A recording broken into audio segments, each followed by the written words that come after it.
എല്ലാവർക്കും വിനീത നമസ്കാരം. ശ്രീമദ് ഭാഗവതം ദശമസ്കന്ധമധ്യായം 33, ശ്ലോകം 8, 9, 10, 11, 12 5 ശ്ലോകങ്ങൾ ഇന്ന് നമുക്ക് നോക്കാം. രാസ നൃത്തത്തെ മനോഹരമായിട്ട് വർണ്ണിച്ചിരിക്കുന്നു. ഓം നമോ ഭഗവതേ വാസുദേവായ. പാദന്യാസേർഭുജവിദുതിഭിः സസ്മിതേർഭ്രൂവിലാസൈः ഭജ്യന്മധ്യൈ ചലകുചപടൈः കുണ്ഡലൈർഗണ്ഡലോലൈः സിദ്ധ്യന്മുഖ്യ കബരരചനാഗ്രന്ഥയ കൃഷ്ണവധ്വോ ഗായന്ത്യസ്തം തടിദൈവത മേഘചക്രേ വിരേജു. ഗോപസ്ത്രീകളാൽ ശ്രീകൃഷ്ണൻ എന്ന പോലെ ശ്രീകൃഷ്ണനാൽ ഗോപികളും ശോഭിച്ചു എന്ന് പറയാണ്. നൃത്തത്തില് ഉപയോഗിക്കുന്ന ആ മനോഹര ഗതിവിശേഷങ്ങളോടും അന്യോന്യം കോർത്തു പിടിച്ചിരിക്കുന്നത് ഒക്കെ മാറ്റി മനോഗത ഭാവങ്ങളെ പ്രകാശിപ്പിക്കാൻ ഉപകരിക്കുന്ന ഹസ്താഭിനയങ്ങളോടും ആദ്യം കൈകോർത്തു പിടിച്ചു, പിന്നെ അതൊക്കെ മാറ്റി കൈകൊണ്ടുള്ള അഭിനയങ്ങളായി പാട്ടിനനുസരിച്ച്. അങ്ങനെ മന്ദഹാസം കൊണ്ട് ശോഭിക്കുന്ന കടാക്ഷ വിക്ഷേപങ്ങളോടും കാർശ്യം ഹേതുവായിട്ട് കുട്ടിലമായി ഭവിച്ചിരിക്കുന്ന മധ്യഭാഗങ്ങളോടും ചലിച്ചുകൊണ്ടിരിക്കുന്ന കുജങ്ങളോടും വസ്ത്രങ്ങളോടും. അവരുടെ കുജങ്ങളും വസ്ത്രങ്ങളും ഒക്കെ ഇങ്ങനെ നൃത്തം ചെയ്യുമ്പോൾ അങ്ങനെ വല്ലാതെ ആടി ഉലയുന്നുണ്ട്. അപ്പോൾ കവിൾത്തടങ്ങില് മനോഹരമായ കർണാഭരണങ്ങൾ ഇങ്ങനെ ആടിക്കൊണ്ടിരിക്കുന്നു.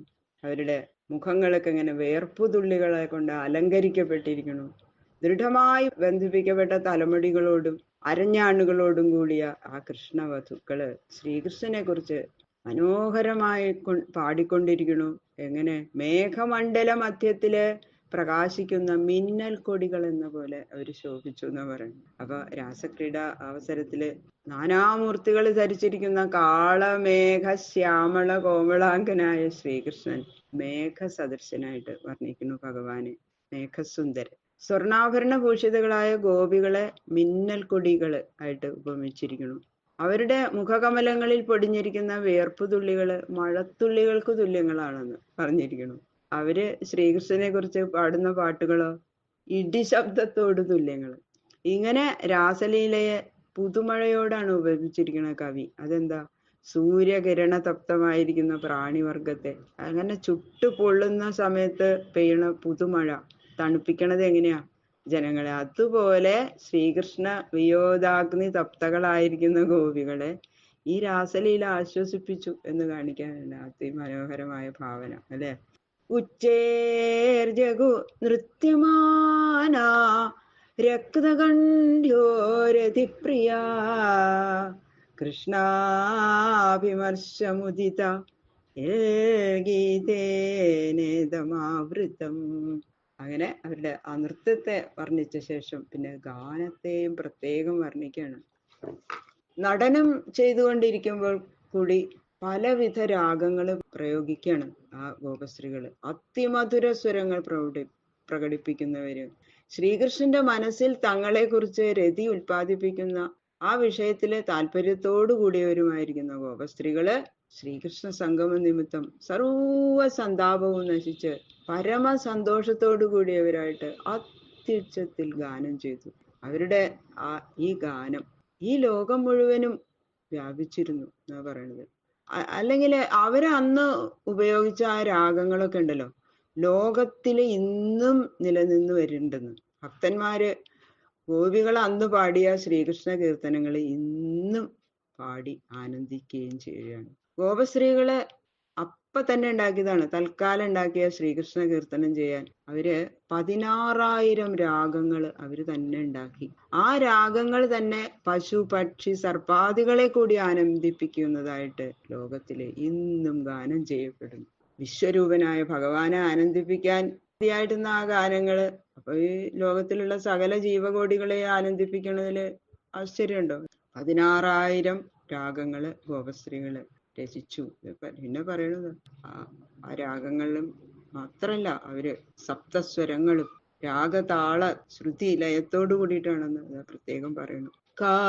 കാജിൽ സമം മുകുന്ദേന സ്വരജാതീയമിശ്രിത ഉന്നിന്നേ പൂജിതാതേന പ്രീയതാ സാധു സാധ്വിതി തദേവ ധ്രുവമുന്നിന്നെ തസ്യേ മാനം ച ബഹുവദാൽ.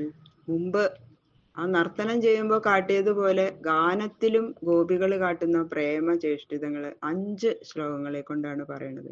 ഒരു ഗോപി ശ്രീകൃഷ്ണനോട് ഒരുമിച്ച് സ്വരം പാടാൻ തുടങ്ങി. ശ്രീകൃഷ്ണൻ ഭഗവാൻ ആദ്യം പാടി, അതിനുശേഷം കൃഷ്ണനേക്കാൾ ഉച്ചത്തില് സ്വരലാപാഗതി വിശേഷങ്ങള് സ്വരം പാടി ആ ഗോപസ്ത്രീ. അപ്പൊ ഭഗവാൻ അത് കേട്ട് ആനന്ദിച്ചിട്ട് പറഞ്ഞു, അസലായിട്ടുണ്ട് എന്ന് പറഞ്ഞു അവളെ അഭിനന്ദിച്ചു. അപ്പോ ആ രാഗത്തിൽ തന്നെ ധ്രുവതാളമായിട്ട് വേറൊരു ഗോപി മുമ്പ് പാടിയവളേക്കാൾ അത്യുച്ചത്തിൽ പാടി.